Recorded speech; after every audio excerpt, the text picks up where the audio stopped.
Good morning, Facebook. This is Regina Adams coming at you with another busted but blessed Big Mama love message. So let me clear up a few things.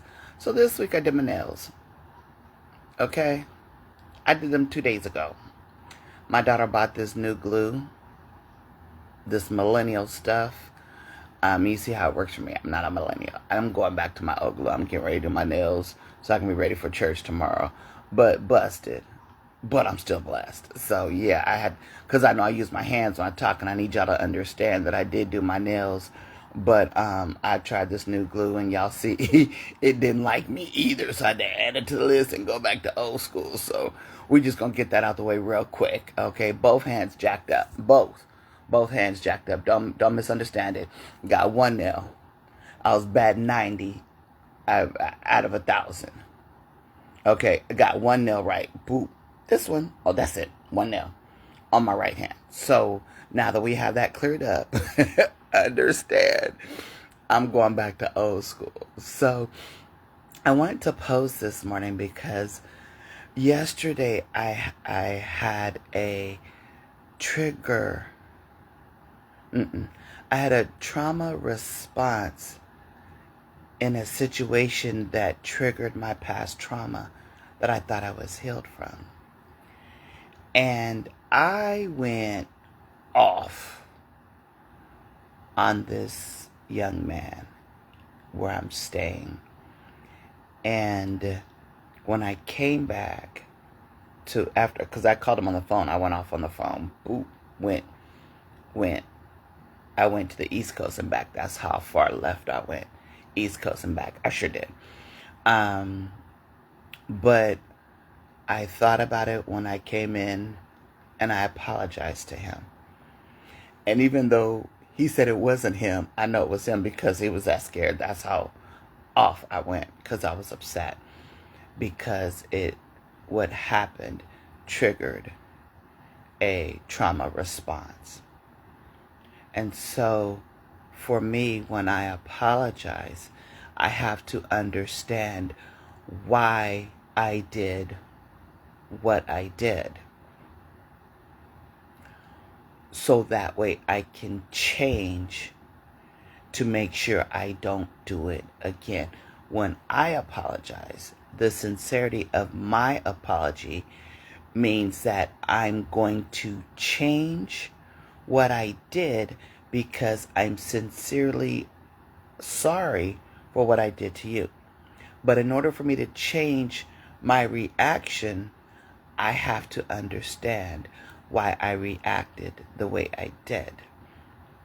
And the thing about apologies is that mine came from a place of sincerity, not from a place, oh, I got caught, so let me apologize, but from a place that, oh, I'm sorry, I got caught, let me apologize because there's no way I can lie my way out of this one. Let me put the whole explanation in there. So, because that's not where my apologies come from, I take a sincere look at my life to understand why I reacted to the way I did. Trauma response. And yes, presented by Loretta Jones and Patricia, her sister.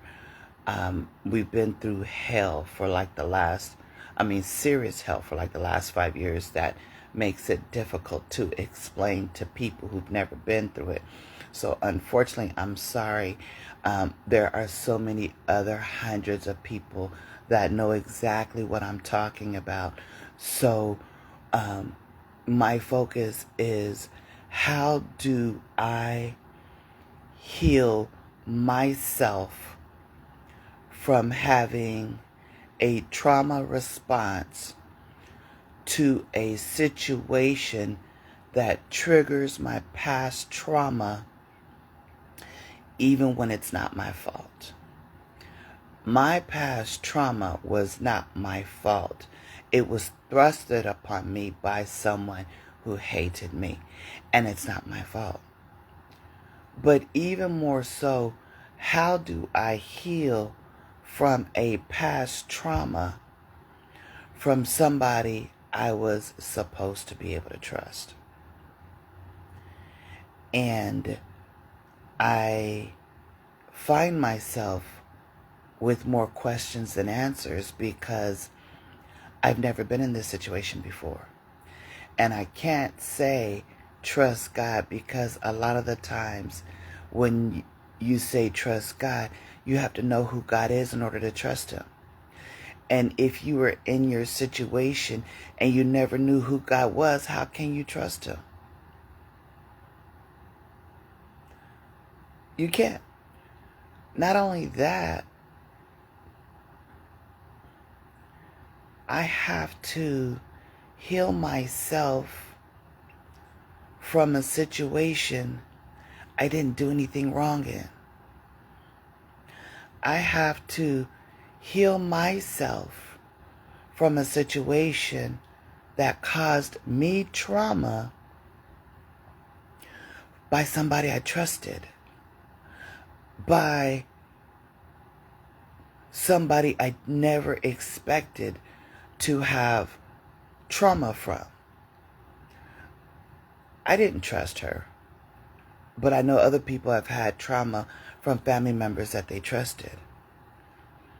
I had trauma because of her, because she was able to connect to family members that I trusted. How do you heal from all those things? I realized going to work, I catch the bus to work. I was catching the bus to work. Because the last time I had a car, Loretta crawled under it while we were sleeping in it, took out my brakes, and then the next day, as I hear my brakes snap off, she cuts in front of me, but I thank God I got skills to drive. I never hit her in the car. I never hit the car that cut me off as my brakes went out. I never hit the car. I heard the Lord tell me the day before or the morning of, be careful when you're driving.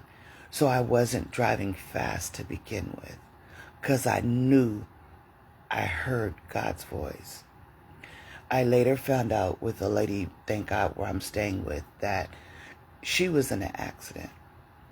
And even though it wasn't her fault, she dealt with a stalker that hacks her DMV record that says she's medically unfit to drive now.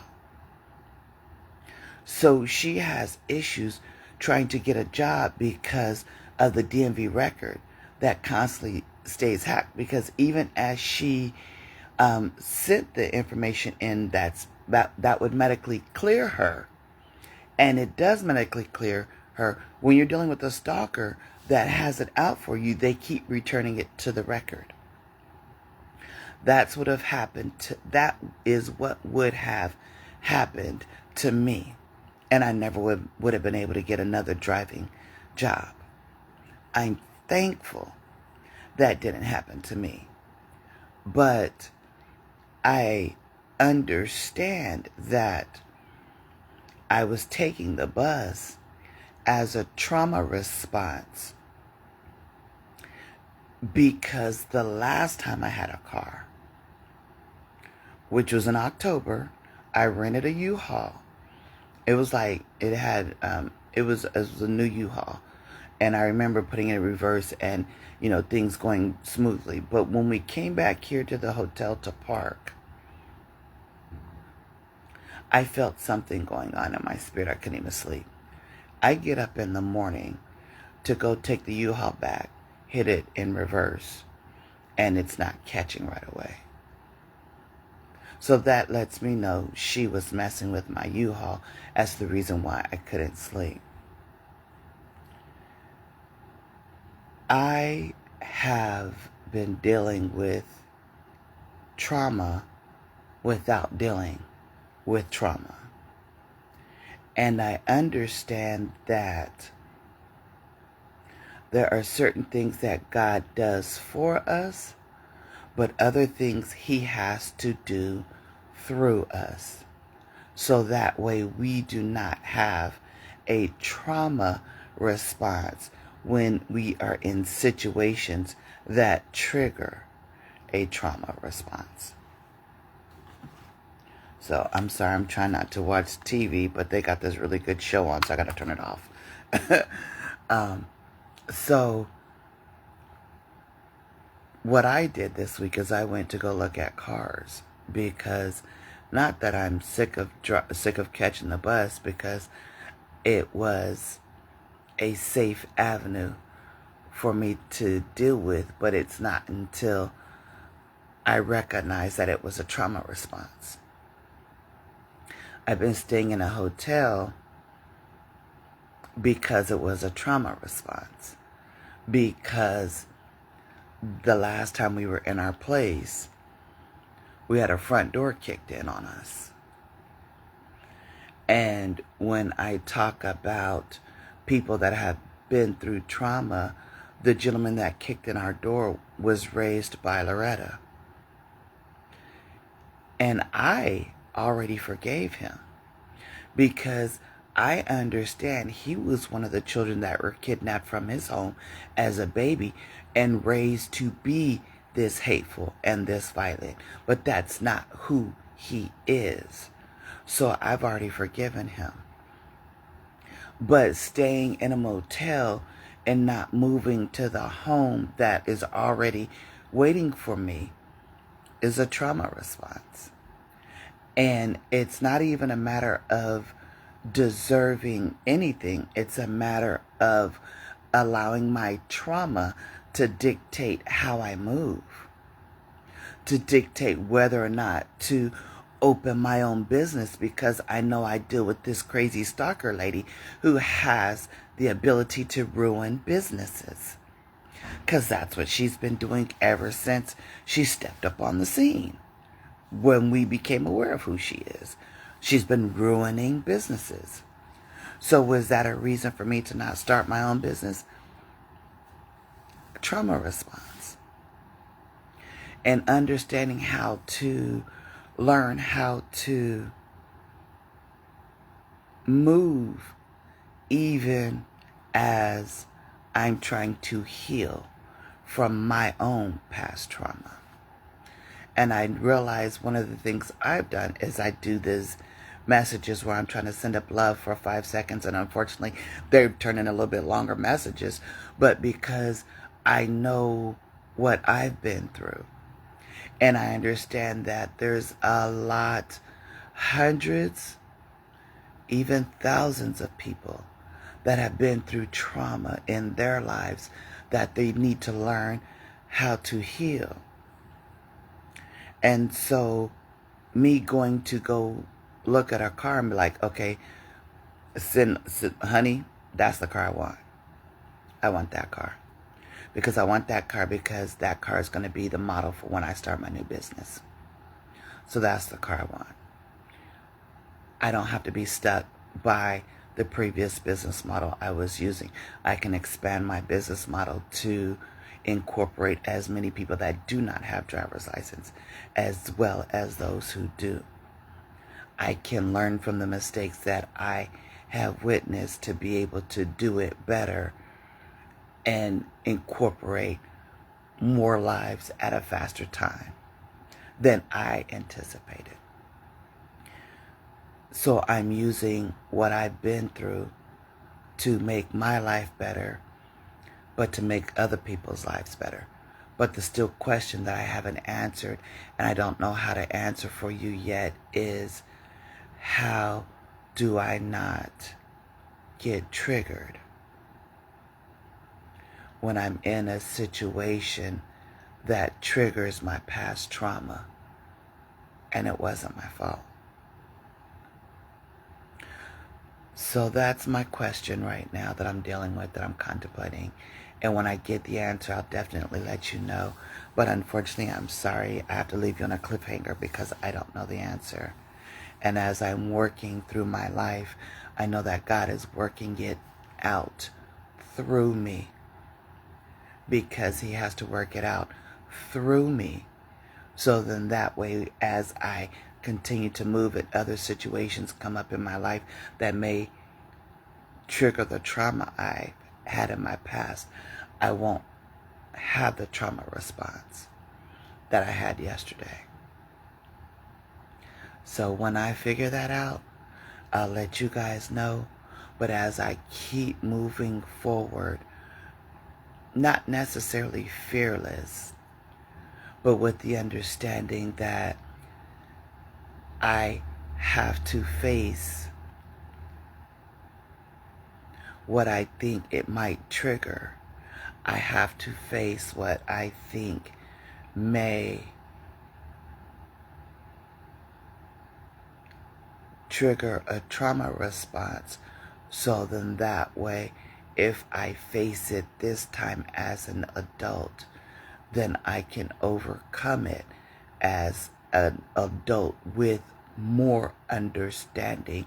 So then that way I can be victorious over what I dealt with in the past to not be able to respond. I hope that makes sense. And I can't say it again because it just came to me like that, sorry. So I'm going to keep moving forward. So then that way I can face the situations that I couldn't face before. So I'm not sure what this will entail. I hope you guys understand the sincerity of this is more of a love message to love yourselves even as you make mistakes along the way. Nobody's perfect. You make mistakes. You apologize. You figure out what did I do wrong so I can change my behavior so I won't make that mistake again. And then slowly moving forward to understanding yourself better. And then that way you can heal from all the things that broke you. That wasn't your fault. You guys have a great day.